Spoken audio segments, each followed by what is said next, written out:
रात के करीब 12:30 बज रहे थे। बाहर तेज हवाएं चल रही थी।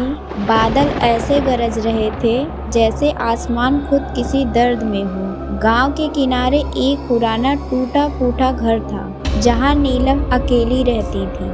उसकी बेटी राधा की मौत को आज ठीक 1 साल हो गया था। राधा सिर्फ 10 साल की थी जब उसकी तालाब में डूबकर मौत हो गई थी। तब से नीलम हर रात उसकी तस्वीर के सामने दिया जलाया करती थी और धीरे से कहती थी, राधा, माँ से नाराज मत होना बेटा, तू तो मेरा सब कुछ थी। उस रात भी उसने वही किया। जैसे ही दिया जलाया, अचानक खिड़की अपने आप खुल गई। ठंडी हवा अंदर आई और दिया बुझ गया। तभी कमरे में से किसी बच्चे की हल्की सी हंसी गूंज उठी। नीलम घबरा गई। उसने चारों ओर देखा, कोई नहीं था। फिर उसकी नज़र जमीन पर गई। वहाँ छोटी छोटी पायल के निशान बने थे। रसोई से भी वही हंसी सुनाई दी। कौन है वहाँ? उसने कांपती आवाज में पूछा। रसोई से वही हंसी सुनाई दी।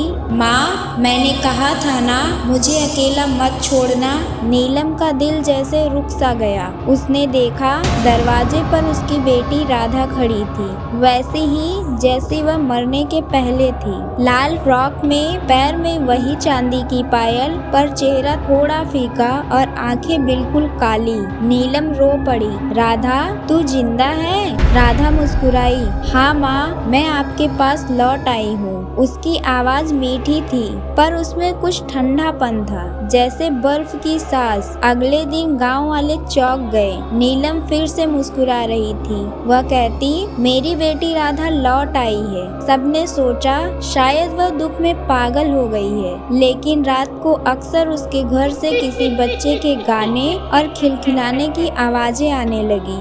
एक दिन उसकी पड़ोसन श्यामा उसके घर गई। घर के अंदर अजीब सन्नाटा था, फिर भी ठंडक थी, जैसे वहाँ हवा नहीं पर कोई अदृश्य मौजूदगी हो।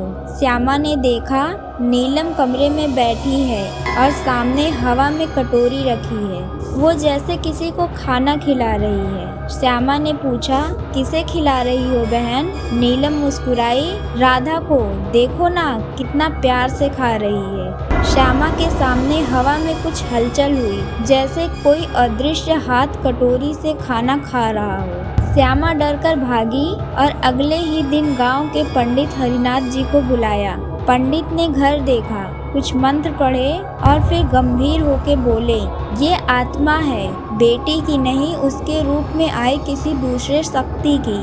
उन्होंने चेतावनी दी, अगर इसे अब मोक्ष नहीं दिया गया तो ये तुम्हें भी अपने साथ ले जाएगी। नीलम भड़क उठी।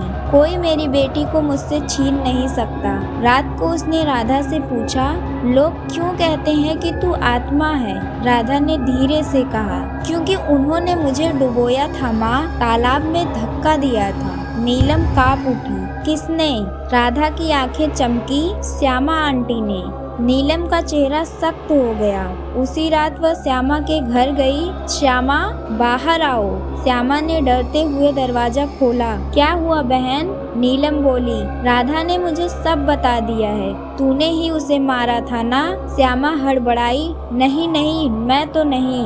अचानक हवा का झोंका चला और राधा वहीं प्रकट हुई। उसकी आंखें अब पूरी काली थी। वो बोली, अब मेरी बारी है आंटी। श्यामा की चीख सुनकर पूरा मोहल्ला जाग गया, लेकिन जब तक लोग पहुँचे श्यामा जमीन पर मरी पड़ी थी। शरीर पर कोई निशान नहीं थे, पर उसका चेहरा ऐसा था जैसे किसी ने उसे डर से जकड़ लिया हो। गांव में बात फैल गई। राधा की आत्मा ने बदला लिया। पंडित ने नीलम को फिर चेतावनी दी, अब उसे मुक्त करो वरना अगली बारी तुम्हारी होगी। नीलम बोली, वो मेरी बेटी है, वो मुझे नुकसान नहीं पहुंचाएगी। उस रात भी तूफान उठा। दीवारों पर बच्चों की हंसी गूंजने लगी। राधा की आवाज आई, अब तुम मेरे साथ चलो माँ, वहाँ जहाँ कोई दर्द नहीं है। नीलम ने आंसू पोंछे, राधा की तरफ बढ़ी और बोली, चल बेटा, जहाँ तू ले जाएगी मैं वहीं जाऊंगी। फिर दोनों ने एक दूसरे को गले लगाया और धीरे धीरे गायब हो गई। सुबह जब लोग घर पहुँचे तो पूरा घर खाली था। बस जमीन पर 2 जोड़ी पायल थी, एक छोटी और एक बड़ी। लोग कहते हैं हर साल बरसी की रात जब बारिश होती है, गांव के उस पुराने घर से माँ बेटी के गाने सुनाई देते हैं।